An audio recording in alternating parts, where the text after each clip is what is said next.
साल था 1306।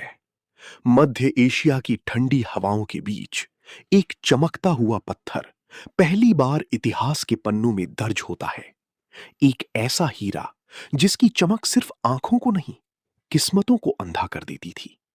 कहा जाता है यह सिर्फ एक हीरा नहीं था, यह था सत्ता का प्रतीक, ताकत का नशा और विनाश का संकेत। उस समय भारत सोने की चिड़िया कहलाता था।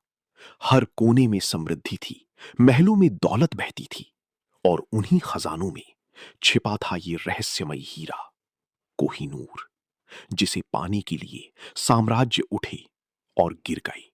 सदियों तक ये हीरा हाथ बदलता रहा, दिल्ली सल्तनत से मुगलों तक, और फिर मुगलों के दरबार में ये बन गया शान का सबसे बड़ा प्रतीक। शाहजहां के मयूर सिंहासन में जड़ा हुआ कोहिनूर सिर्फ एक गहना नहीं था, वो था साम्राज्य की आत्मा। उसकी चमक पूरे दरबार को रोशन कर देती थी। लेकिन हर चमक के पीछे एक साया होता है। 1739 दिल्ली की सड़कों पर खामोशी नहीं, खौफ था।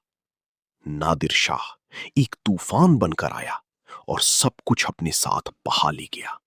महलों को लूटा गया, खजाने खाली कर दिए गए और उसी लूट के बीच कोहिनूर भी छीन लिया गया। कहा जाता है जिस दिन ये हीरा भारत से गया, उस दिन किस्मत भी उसके साथ चली गई।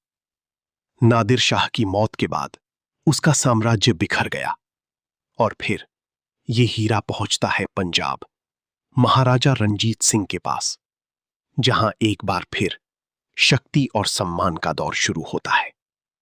लेकिन किस्मत का खेल यहां भी नहीं रुकता। रंजीत सिंह के बाद साम्राज्य धीरे धीरे टूटने लगता है।